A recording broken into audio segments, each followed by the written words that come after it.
This is the business of Africa. If it's about Africa, then it's our business, bringing big and small business issues right to your doorstep. The demand for critical minerals has firmly placed the African continent at the forefront of geopolitics. From the Gulf to Europe, Africa is looked upon as a major piece of the green energy and AI puzzles. We look now at how the continent can leverage the geopolitical competition to foster development. We're joined by Alex Bankenstein, Program Head at the South African Institute of International Affairs. Alex, thank you very much for your time on the Business of Africa podcast. So maybe to understand the fanfare around critical minerals today, how should we look at how the continent has transacted with the rest of the world when it comes to mining? Yes, thank you for having me. And let me take that on. There's absolutely a very important historical legacy and context that we need to take into consideration. We think about mining, sometimes referred to as an extractive industry, and there's the mechanical process of removing materials from ore bodies from the ground. But there's also a broader approach, really, or model of engagement that we refer to as extractivism. And this speaks much more broadly around an approach or an engagement that is primarily concerned with removing natural resources or removing goods and for that value to be accrued elsewhere. And we see that in the history of Africa's engagement with the rest of the world, whether it is the early days of ivory and slaves and rubber, and even at a very early stage, mining and Africa's mineral wealth has been part of that process, where we've seen the continent's wealth being taken to other areas of the world where it's been contributing to development and contributing to industrialization, but not so much on the continent itself. And there's, of course, a fundamental injustice to that. This broader approach of extractivism that you speak of, where the value is accrued elsewhere, how does the continent make that shift? Or I guess it's not even a question whether there's a need for the continent to make a shift. What does it take for that shift to happen, and what model can then the continent adopt? Is it that then mechanical process of removal you speak of? Yeah, we've got to look right across the value chain and understand very fundamentally, where the barriers to investment are. In addition to this idea of extractivism, sometimes the kind of short-term reference that you'll find is pit to port. So from the mining pit, moving that ore directly to the port and then shipping it across to other centers. Now, the continent has been clear that this is not something that's desirable. We see this in continental development frameworks. We see it in the African mining vision, which we've had since 2009. Very clear that we need more processing, more value addition here on the continent. But in order to do that, it's certainly not as simple as saying, well, we have the resources, so we should then have the industries based on those resources. There are a lot of potential barriers to investment, looking at the business environment, a lot of fundamentals that need to be in place. You need to look at the risk profile of some of these investment destinations. You need to look at basic inputs, appropriate skills, energy, infrastructure. So there's a whole ecosystem that needs to be built to promote those investments. And it's not like nothing has been done. As I said, this has been an ambition of the continent and many individual countries, of course, on the continent for many, many years. And there have been some successes, but certainly significant challenges still remain. Do these challenges override these successes? Because when you speak of barriers to investment, how should we understand that? There is one of the key things has been electricity, power, which is a challenge on the continent. And I think many listeners would be aware that currently much of the world's mineral processing capacity lies in China. And this is certainly true for critical minerals as well.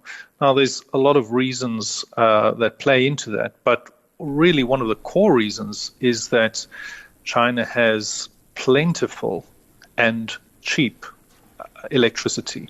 And mineral ore processing, moving further up the value chain, is an energy-intensive industrial activity. And so this has been a core challenge on the continent. And it's a bit of a chicken and egg problem in the sense of, you could argue that we are not processing the minerals and we don't have the investment because the energy supply is inadequate. But the kind of investment case for energy investments also there needs to be adequate demand to justify that investment. And it's often been a challenge matching up those two elements. So yes, there are basic structural issues, but I also want to be very clear that in no way is the continent doomed to continue with the status quo. By addressing some of these issues, working smartly, working differently, looking at regional value chains, looking at how challenges around economies of scale can be addressed, you can make progress. And we have examples on the continent of countries that have started to develop appropriate policy, are building new partnerships, and are promoting value addition. Now, some of that is, shall we say, sticks in the kind of carrots and sticks metaphor, in terms of, sometimes we've seen countries come right out and ban the export of unprocessed minerals. And that has kind of forced the hands of companies to try and find ways to promote value addition locally. But you need both sides of the equation. You need the carrots as well. And when I say carrots, it's not necessarily investment incentives, tax breaks, these sorts of things. But it is that broader ecosystem I was talking about. You need to engage with questions around energy supply, difficult questions around appropriate skills, finding that right balance of, yes, building the skills and employing Africans as far as possible. But I think also recognizing that sometimes some of these skills do need to come in from abroad, at least in the initial stages, and having a very pragmatic approach around addressing some of these challenges. So on a continental level, there are calls for Africa to be more coordinated. According to the Africa Policy Research Institute, there are almost 100 bilateral and multilateral agreements entered into by African countries with the rest of the world. Save for the Lobito Corridor and the BRICS Geological Platform, which collectively have only 5 countries represented, I did not see a Pan-African agreement. Does the continent need one? Do we have one? What does a coordinated approach to critical minerals look like? Because we continuously hear that the continent needs to be more coordinated. We do have a continental strategy. It's fairly fresh off the press, and that's why it might have not come up for you. But, let's take a step back. I briefly mentioned the African mining vision. So we've had that since 2009, and that talks at a high level around the vision and ambitions of the continent as it relates to the link between our mineral wealth and the development of the continent. And that's skills, that's industrialization, moving up value chains, and linkages with the rest of the economy. So you don't have this enclave economy challenge where the mining activities are very isolated from what's going on in the rest of the economy. So that is the broad overarching framework, and the important principles are all there. But much more recently, I think it was last year, we had the publication of the African Green Minerals Strategy. And that then is a policy instrument at the continental level, builds off the principles of the African mining vision, but focuses in much more closely on the specific issues that arise around this question of critical minerals. Now, we didn't go too much into definitional issues when we started with this discussion, but it might be worth pointing out that there is a bit of contestation, disagreement around this. Many people, when they hear critical minerals, the first thing they think about is minerals that are going to be needed for green technologies, for solar panels, for batteries. And if we're going to deal with climate change in the way that all the science is telling us that we have to deal with climate change, that's going to require a significant energy transition, massive scaling up of green technologies, And that, in turn, is going to require a lot more of these minerals. Now, that is one component of it, but there's also an element of the critical minerals, which is a bit of a broader definition, which is any mineral that's really essential for an important industry or application where supply is limited. And that also includes things that have nothing to do with green technology. That might be minerals that are needed for military applications. And so you'll see on the continent often there's a preference for this term green minerals, and why we have the African Green Minerals Strategy, which is much more about the continent saying, well, we aren't looking at these minerals in terms of the military priorities or the military industrial complex in some foreign region. We really want to, from our own perspective on the continent, assess what's important to us and where our priorities lie. I asked that question more so on policy and coherence because are we actually seeing it in practice? Many would argue that we are not short of policies. Each and every single individual country on the continent is not short of policies, but the actual realization of these policies that can then translate to development on the ground. Are we speaking to each other? Rwanda has a very big smelter, for instance. Is South Africa able to take some of its copper? When we speak about value addition, and take it to Rwanda, and are we talking to each other, I guess, essentially, practically? Because we're not short of policies, but are we doing it? Or are we seeing countries actually being protectionist as well with their own materials? Yes, you're absolutely right. And I think we've also got to be cautious when we talk about, these continental strategies. It's very important that they exist. They allow for dialogue and cooperation and agreement around core principles at a high level. But ultimately, the African Union or whatever regional body is helping to shape these policies can't force individual states to cooperate. So the fact that we have an African Green Mineral Strategy, it sets a direction, it sets some core principles, but ultimately individual countries have to sit down at the table and talk through, again, that word very pragmatically, around the specific opportunities, the barriers, and also the trade-offs. And that's where the challenge lies. I've mentioned, the scale advantage that China has. Now, to in any way try and compete with those sorts of advantages, it's not going to happen through individual countries. African countries are going to have to work together. And there's this idea of building regional value chains, something that you've alluded to.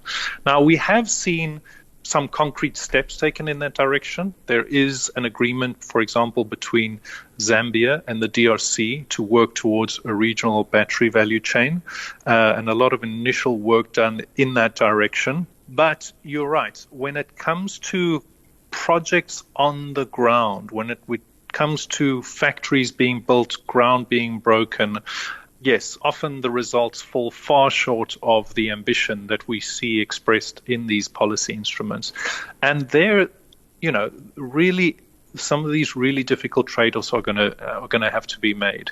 I mean, you think about any country on the continent and recognize that jobs, employment, the link to industrialization, that is a major challenge for every country on the continent, including South Africa. And so it's fine to talk in principle about the fact that DRC's minerals and Zambia's minerals are complementary, often shared. It makes sense to share the resources. But when it comes to that practical step of, right, where are we going to build this smelter? Who is going to be employed at that smelter? Who actually manages this investment? That's where things get very difficult, and sometimes where some of these discussions do break down.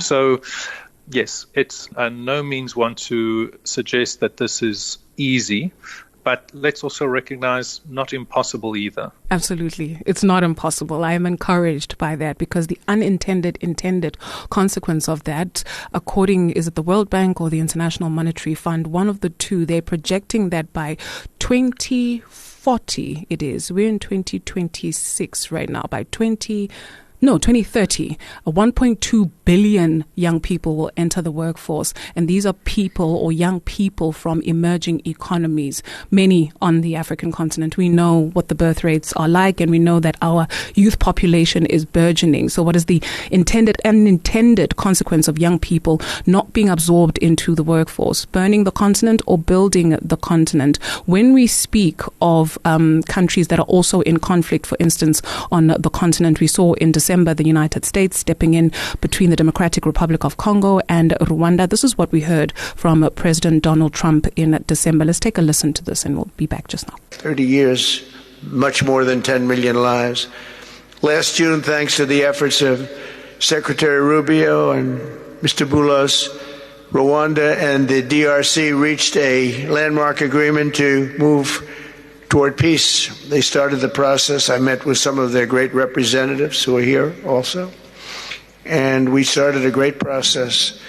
The compact we're signing today, which will be known as the Washington Accords, everybody sort of liked that name, formalizes the terms agreed to in June, including a permanent ceasefire, the disarmament of non-state forces, provisions for refugees to return to their homes, and justice and accountability for those who have committed illegal atrocities. Very importantly, this agreement also creates a new framework for economic prosperity. There's tremendous wealth in that beautiful earth. It's beautiful earth, but it was stained badly with blood, tremendous amounts of blood. Alex, how do countries facing insecurity navigate investment flows? Yes, it's very interesting to see some of these developments taking place. And I mean, I don't think we should underplay the potential for real positive outcomes. But just touching for a second on that sound clip you played, I think Africa needs to be very strategic. I mean, the US is quite explicit, but other regions have been as well. There is a real global race on right now for access to critical minerals. You see this playing out in Greenland. You see it playing out in other tensions around the world. It's not just about the US. Other regions are equally concerned about the concentration of these value chains in China. Now, that creates a strategic opportunity for those countries and regions that have these resources, but it also creates risks. And I mean, we often hear this refrain of when elephants fight, it's the grass that gets trampled. So we need to make sure that we're not the grass, and that we engage with these external partners in a strategic way that speaks to our interests and is not driven purely by external interests.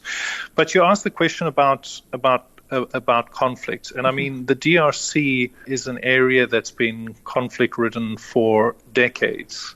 Yet mining still takes place. Investment takes place. The challenge is, of course, as you heard there, the social cost and the fundamental injustice of where this wealth goes.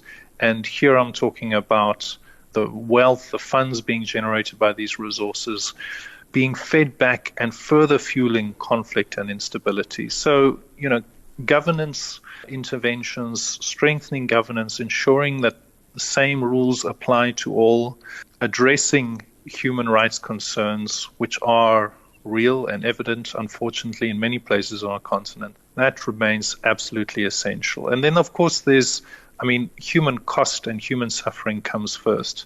But there are also environmental dimensions that need consideration. Some of these activities and some of this instability feeds deforestation, pollution of water resources, which then, of course, also feeds back and has enormously negative impacts on the communities that rely on those resources. So there's a real challenge here in terms of improving governance standards and improving security and stability, because that really needs to be the foundation for everything that we're talking about, whether it's responsible mining or moving further up the value chain, looking at processing, manufacturing, green industrialization. Can't have any of that without security. Absolutely. I'd like for us to expand on that as we close the conversation. And please do bear with me because I do not even know how to sort of frame this question. But in my mind, this is what is going on. So there is a race. You said there is a real race, right, that is happening in the world right now. And so for us to enter the race at any level, right, we need to know what the end goal is. For any athlete that takes part, they either want the medal, they want the rush, they want to be able to hear people in the crowd. For whatever reason you take part in a competition for, there's an end goal. For the continent, is it clear what the end goal is, right? Is it clear for us? Maybe for me, it's development. Maybe for me, it's just being able to have access to the most basic things like health, like education, quality education. This is such a contradiction because here we are powering the rest of the world, yet we hear that over 500 million people on this continent are without access to electricity. So is it clear what our end goal is? Yes, we're taking part in this race and we're going to win the medal. What do we do with the medal? Do we just put it on the wall? Do we take that medal? Do we sell it so that we can be able to, take the money here, take the money there so that people's lives are fundamentally changed? I think we have that vision expressed, and it's expressed in the Continental Development Agenda, Africa Agenda 2063. That is a very valuable document for those who haven't seen it yet. Of course, as you said, the same thing can be applied. We have so many visions and policy instruments. What does it all mean? But in terms of that sense of directionality that you're speaking to, that was an effort to articulate this at a continental level. And it speaks to development on the continent, jobs, quality of life, growth, of course, economic growth, but very importantly, not only this kind of growth at all costs. The question of justice, a lot of what we've spoken about so far in our conversation has been a question of justice in terms of Africa in relation to other regions of the world or other countries that engage with the continent. But, let's not paper over the fact that there are fundamental questions of justice that need to be addressed on the continent itself. Mm-hmm. In terms of the power disparities, in terms of disparities, in terms of access to economic opportunities, generational injustice. You talk about the youth bulge and the opportunities, but also risks that hold. So I think we have a sense of direction, and there is an articulation of where we want to move. But, it must also be said that this issue of justice and how this plays out at a global, a continental, a regional, a national, even a community level, these are not things that it's not, to use the metaphor of a race, it's not a finish line you reach and then you get right. Your medal and you've run your race. I mean, you could look at any country or region in the world, even those that we think about as the most developed, mm-hmm. and you can see that there are still fundamental questions of equity and justice that play out there. So, yes, I mean, start with the most important things, and there are very clear, as I said, pragmatic steps that we can take in our region. There is a clear articulation of vision, both on the development, the sustainable developments, and when I say sustainable development, that also speaks to the environmental sustainability, which is core to human flourishing.